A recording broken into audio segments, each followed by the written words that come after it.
You step out of the shower and you wipe the fog off the glass, and there it is, that thin patch at the crown, catching the bathroom light in a way it never used to. You tilt your head, you try the angle that used to work, and you already know you've been buying the bottles, the foam, the pills, the purple stuff from the pharmacy shelf, and you've spent, what, $300–400 this year alone chasing something that keeps sliding through your fingers. Now, here's what I'm going to tell you. There's a serum, about $20. And in a real study with 100 men, it held its own against the drug your doctor pushes. 6 months, same results, fewer side effects, $20. The industry has known since 2015, and they made sure you'd never hear the word from a single doctor's mouth.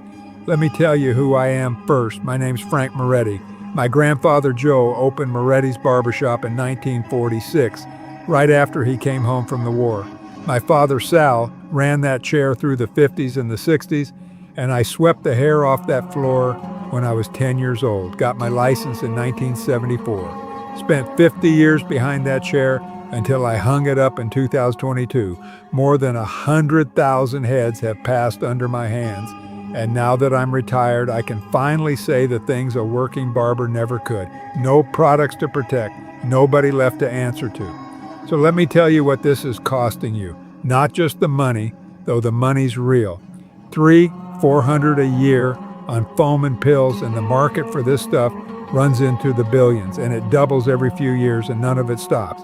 That's the design. But the money isn't the wound. The wound is the hat you now own in 3 colors. It's the family photo where you're standing in the back, angled just so. It's the way you catch yourself in a store window and think, when did I start looking 10 years older than I am? In a survey of 2,000 men, 94% said going bald was their single biggest fear about getting old. 94, not half, not most.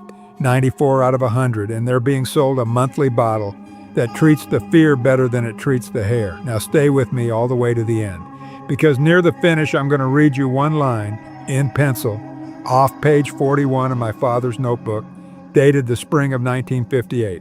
One sentence Sal wrote about why this stopped being taught, and it explains everything. Let me take you back to that shop. Saturday morning, 1950-something. The door opens and the bell rings and a man walks in, and the first thing that hits him is the smell. Bay rum, witch hazel, warm lather from the mug.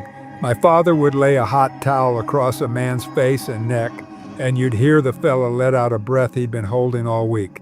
But here's the part everybody forgets. Before the haircut, and again after, there was the scalp. My father would take a friction lotion, pour a little into his palms, and he'd work that man's scalp with his fingertips. Not a rub. A ritual, firm, slow, corner to corner, 5–6 minutes, till the skin flushed pink and warm. Every man got it, every single visit. He kept a set of boar bristle brushes soaking in a jar, and he'd finish with those, dragging the bristles across the scalp in long, even strokes. The bottles on the shelf back then were Wild Root Cream Oil, Vitalis, Brill Cream, little dabble do ya. But those were just the finish. The shine, the real work, was my father's hands on the scalp. And here's what those men noticed, chair by chair, year after year. My father's regulars kept their hair. I don't mean everyone, I'm not going to sell you that.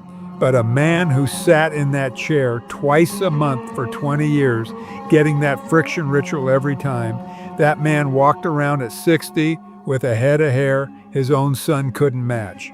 And my father saw it. My grandfather saw it before him. They didn't have the science words for it. They just knew that a scalp you woke up, a scalp you fed with blood and friction, was a scalp that held on to what it grew. And listen, back then no man washed his hair every day. Once, maybe twice a week. The daily shampoo thing didn't take over America till the 70s. So the scalp kept its own oils and the barber's hands did the rest. Think about that for a second, a whole system of keeping hair built into ordinary life, and nobody paid a nickel for a bottle every month. So let me explain why it works, because I want you to understand this, not just take my word for it. There's a hormone in your body called DHT. It comes off of testosterone. Now, for most of your body, that's fine, but on the top of your scalp, if you're a man built a certain way, those follicles are sensitive to it. And DHT does two ugly things. It shrinks the follicle a little smaller each cycle, and we call that miniaturization, and it shortens the time each hair spends growing. So the hair comes in thinner, then finer. Then it comes in like peach fuzz. Then one day it doesn't come in at all. Over half of all men show this pattern by the age of 50. That's around 35 million men in this country alone. Now here's the other half of the story, and this is the half the bottle sellers don't want you thinking about. A follicle is like a seed in soil, and soil needs two things. It needs to not be poisoned, that's the DHT problem, and it needs blood. Oxygen, nutrients, circulation carried up to the root through tiny vessels in the scalp. When the scalp goes tight and pale and starved, when nothing moves that blood, the soil goes dry. And a seed in dry soil doesn't die overnight. It just grows weaker and weaker. My father's friction ritual, that was blood flow. 5 minutes of firm fingertip work floods the scalp with circulation. You felt it, that warm pink flush. That's the soil getting watered. And here's where the $20 serum comes in. In 2015, a study published in a dermatology journal, Panahi and his colleagues, took 100 men with pattern hair loss, split them in two. Half used Minoxidil, the 2% solution, the drug. The other half used rosemary oil on the scalp, 6 months, and at the end they counted the hairs. Both groups grew hair. And the count was comparable. The rosemary group held right up next to the drug. But the rosemary group had one big difference: less scalp itching, fewer men complaining their skin was irritated. Rosemary oil helps open up that circulation. It wakes the soil. Same mechanism my father was chasing with his hands, put into a bottle you can buy for pocket change. So why did the ritual disappear? Let me walk you through it. Minoxidil didn't start as a hair product at all. It was a blood pressure pill. And somebody noticed the patients were growing hair where they didn't expect it. So in 1988, it got approved as Rogaine. Then in 1997 came the pill finasteride Propecia. And here's the thing about both of them. You have to use them forever. The day you stop, whatever you gained washes right back out. And they take 4 to 6 months just to show you anything. Now think like a businessman for a second. Which would you rather sell? A 5-minute technique a man does with his own two hands in a $20 bottle that lasts him half a year? Or a product he has to buy every single month for the rest of his natural life or lose everything he paid for? That's not a hard choice, is it? So through the 70s and 80s, the barber's scalp ritual got quietly retired.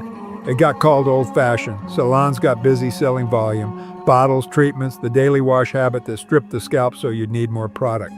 The friction lotion on my father's shelf became a nostalgia item. And the whole idea that your own hands and a cheap plant oil could hold your hair got buried under a mountain of marketing.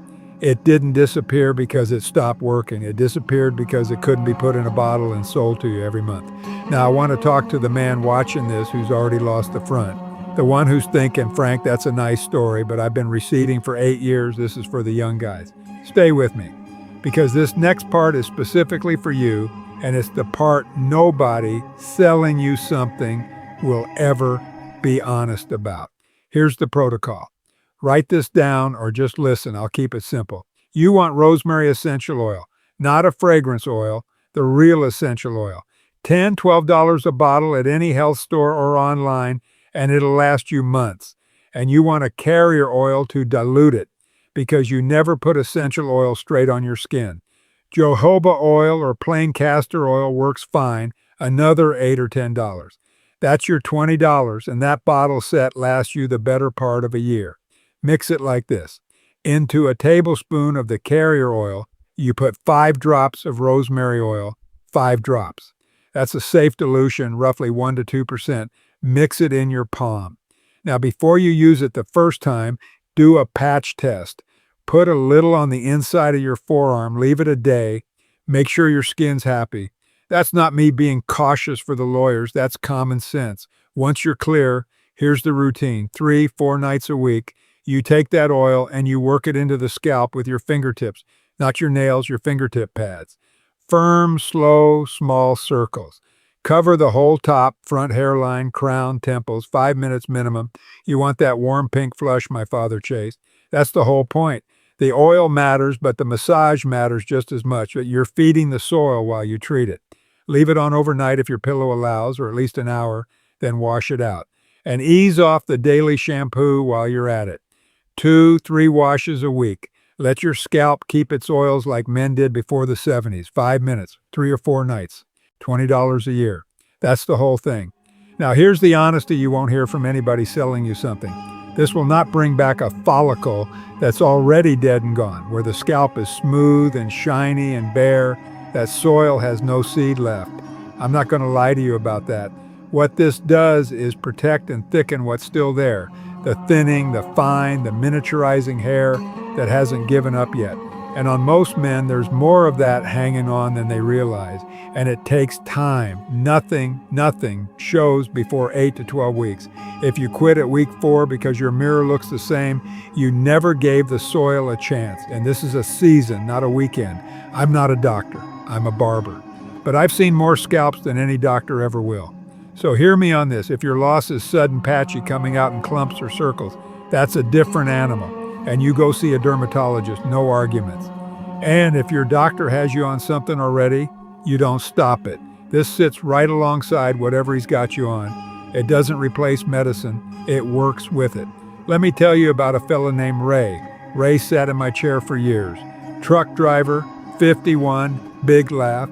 And around 2016, 2017, he started going thin at the crown, and it ate at him. He came in one day and told me he'd spent near $600 on foam and got nothing but an itchy scalp for the trouble. So I told him what I'm telling you. The oil, the 5 drops, the 5 minutes, 3 nights a week.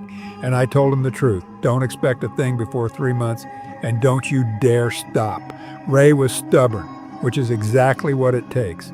He did it every other night, oiled up, fingertips working while he watched the ball game. Came back around the 4-month mark, and I parted his hair at the crown, and I'll be honest with you, that patch wasn't bare anymore. It wasn't a full head like he had at 25, but it was filled in, darker, thicker. And more than that, he stood up straighter. He'd stopped wearing the cap. Now I promised you, page 41, my father's notebook is leather, worn soft, and the pages are soft too from being turned so many years. Page 41 is a friction lotion formula written in his careful hand, and next to it in pencil, faded down almost to nothing, there's a note he added to himself, dated the spring of 1958, and it says this: "The men who rub the scalp keep the hair. Tell them all. Charge them nothing for the telling. Tell them all. Charge them nothing for the telling." My father wrote that in 1958, and here's what breaks my heart about it. He was right about the method, and he was right that it should be free. And that's exactly why the world buried it. Because you cannot build a billion-dollar business on a thing a man does with his own hands for free. The knowledge didn't disappear. It just stopped being profitable to teach you. So now you have it. The same thing my father knew. The same thing a study proved in 2015. The same $20 bottle in 5 minutes a night. Now do me a favor. Tell me in the comments, what did your father use on his hair? The tonic, the cream, the smell of it. I want to hear it, because those old bottles carry a whole world in them. And subscribe and stay close. Because the next one I'm going to tell you about the one thing sitting in your shower right now, the thing you pour on your head every single day, that my father would have thrown straight in the trash. There's a reason no man in 1955 washed his hair the way you do, and it's not the reason you'd guess. I'll see you then.